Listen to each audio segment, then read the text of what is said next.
Hi, everybody. Welcome back to U.S. History. Here we go. It's the beginning of a new week. And the first thing we're going to do is talk a little bit more about historical thinking. And you'll remember last week we began this, and we looked at the first two elements of historical thinking, and those were to establish historical significance, and then also we talked about the use of primary sources. And it seems to me from the work you've done in terms of your summer travel project that you have a pretty good idea what primary sources are at this point. So we're going to move on to some more aspects of historical thinking, two more that we're going to work on this week that are obviously related and seem similar, but there are some subtle differences between them. So let's take a look here. The first one is identifying continuity and change. Okay, history, as I said last time, is so much more than just a list of facts. It's more than just this chronological memorizing of when things happened. Okay? Historians look for patterns, historians look for trends, and historians look for when things stay the same and when things change. Okay? They're able to recognize that it's a very complex mix between continuity, which means staying the same, and change over time. And what they found and what you'll find is that all in the same time frame, some elements of a culture or a society will change very rapidly, while at the same time other things don't change at all. And you can probably think of a few examples of those yourselves. Probably in the time you've been at this school, perhaps the buildings haven't changed at all, but what happens inside the classrooms has changed significantly by adding computers or iPads or smart boards or whatever it is. So while some things change rapidly, other things stay the same. So being able to recognize this complex mix of the two is something historians do and historians find interest in. Change itself is measured through progress or decline. So things getting better or worse across time. Okay, and you know that across time is really an important thing to keep in mind. It's not all of what happened in a week or in terms of what happened even in a month necessarily, but when you're measuring change, you want to look at the same topic at different periods in history and see what change has been made from point A to point B to point C. I think let's look at an example here so we can make sure we've got this straight. Let's take the idea of publishing, how we read and how we get material to read throughout history. So I have a timeline put up here, and it says from 30,000 to 4,000 BCE. I'll stop here just for a moment. That in this class we'll use the new terminology. You may previously have heard of BC and AD. Historians now and social scientists now tend to use BCE, which stands for Before Common Era, and CE, which stands for Common Era. Okay, they're essentially the same thing, but slightly different terminology. So from 30,000 to 4,000 BCE, the written communication was all in the form of cave paintings and hieroglyphics. 196 BCE, the Rosetta Stone is cut. If you don't know what the Rosetta Stone is, look it up. It's a fascinating thing. In 105 CE, the Chinese invent paper. In 1456 CE, the Gutenberg Bible is the first book ever printed on a printing press, the first mass-produced book. In 1690, the first American English newspaper comes from. In 1899, magazines begin to appear and become popular in the public. In 2007, Amazon released the first Kindle. Okay, so if you look, the difference in change, while there is change between the idea of cave paintings and hieroglyphics and the time of the Rosetta Stone, a lot of time passed, a relatively small change. Okay? But as we continue over time, okay, there's a significant change over time. From cave paintings to Kindles is a pretty significant change for the same activity. So sometimes you need to explore things over a longer timeline in order to see the change happening. Okay? There's certainly small change from level to level, but to go from the first level to the last level represents significant change. It's almost like one of those word puzzles you used to do where you were a kid with a 4 or 5 letter word that said turn snake into knife and only 4 moves. Same kind of thing, that word to word, it doesn't look like that big a change, but you've changed the entire thing by the end of it. So that's the idea of continuity and change. In the same time frame, some elements stay the same and some undergo change. And being able to measure and track change over time is an important part of historical thinking. And you're going to do a task on this, an activity about timelines shortly, once we get through the next element of historical thinking, which is cause and consequence. Okay, now cause and consequence is very similar and means virtually the same thing that you may have heard of cause and effect relationships. Something causes something else, okay?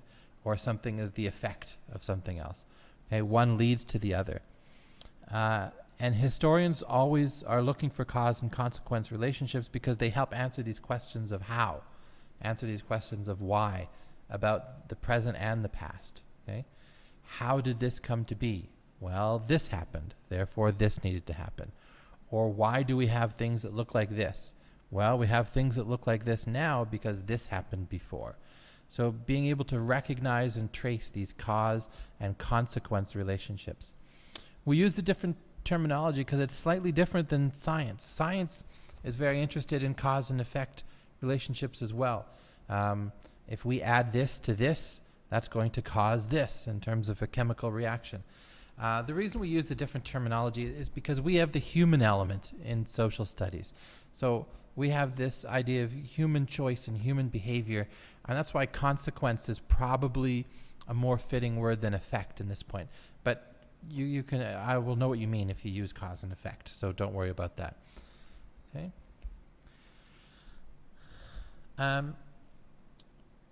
Causes and consequences are complicated. In many cases, you're putting together events like a detective and hoping you've chosen the right ones. We're not always right, and so we need to narrow it down a little bit and look at it in a different view. Very few events have one single cause. Okay? A lot of times when something tragic happens, we say, oh, only if we had just done this 5 minutes sooner, so-and-so would still be alive. And while that's true, there are many, many things that led up to an event. So we have to look at more than one single cause for a large event. So this idea of a multi-layered approach works best. What are the spectrum of causes? What are the conditions that needed to be in place for this to happen? In history, sometimes these are things like, when you look at the factors that led to the onset of any particular war or conflict. It's usually not one single event. You need to look at the political climate in the countries involved. You need to look at any specific acts of aggression. You need to look at the economies the countries involved. So you need to have this multi-layered approach and look at things on different levels. There are short-term and long-term causes as well. Okay? There are long-term causes that can be bubbling away and need a sudden shocking event to set things off, which is a short-term cause. But we don't want to get mistaken to think that that's the only cause. We use these cause and consequence relationships in order to spot patterns and even to use them to predict possible outcomes today.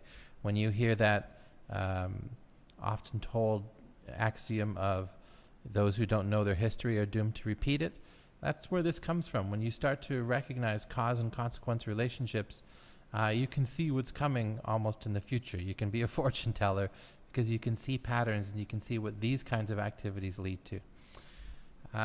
Let's take a look at just a little deeper at some of this idea of causes and consequences. Let's look at slavery for an example, because you're going to be doing something like this a little bit later on.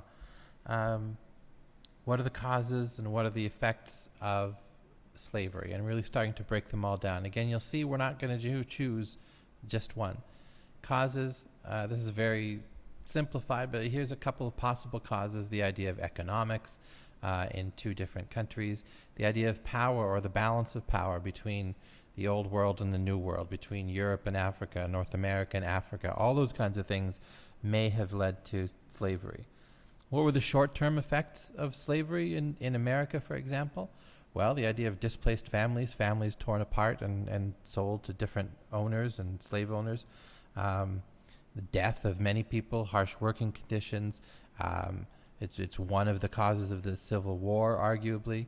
So those are the very short-term effects as slavery was active in America. But long-term effects, we're still, many would argue, still feeling the effects of slavery in America. Even looking at up to the civil rights movement in the 60s, even the names of African Americans, are not African names, they're westernized names, and that's a holdover from the days of slavery. Food in African American culture is a holdover in many respects. Language, feelings of inferiority, different family structures, single parent families, all these different kinds of things. Even if you take it away from America, another effect of slavery still could even possibly be the economic development of African countries today. So when you're exploring cause and consequence relationships, you're looking short-term and long-term. You're looking at a multi-layered approach. You're looking for many possible causes and how they go together. So that's a quick overview of both continuity and change and cause and consequence, our two middle groups of our historical thinking qualities. So we're going to do an activity today that's about change. And it's going to be you doing a timeline activity. So what I'd like you to do here is to create some form of digital timeline. There's a million different apps and tools you could consider to do this. I don't even know them all. So this is, be creative and take a look for something. You could do a simple slideshow like I've done here, like Keynote or PowerPoint. You could use iMovie. You can use some sort of slideshow software that uses photographs. You could use, sorry, there's an autocorrect on this slide. You could use the Powtoons app, which is a cartooning app. You could use VoiceThreads if you want to narrate photos. I know there are even timeline apps out there. So you can choose whatever kind of tool or application you want to develop a digital timeline. On one of the topics that I'm about to read out to you from below, to show the pace of change, and pace or rate of change. We want to see, is this quick change, a slow change, a change over time. So the topics you have to choose from are fashion, education, professional sport, technology, that should be a difficult one, popular music, government, and exploration. So you're going to make a timeline out of one of those things. You can decide the range of your timeline. Is it going to be from 1900 to the present? Is it going to be from 50,000 BCE to the present? It's up to you what's going to work best for what you want to say. With your timeline, you're going to include a summary of your timeline that interprets it. What conclusions can we draw from reading your timeline? What do we know about the rate of change? What do we know? Are there any dramatic points along the way that we should be made aware of? So this is what we're going to do with change. We're going to do this timeline. I think you should have a lot of fun with it. Don't let technology get you down. This is a real opportunity for us to really explore some digital tools in the next couple of weeks. If you have any problems, just let me know. Send me an email, and I'll put up any other information you need to know up on Google Classroom along with this presentation. Good luck. We'll talk soon.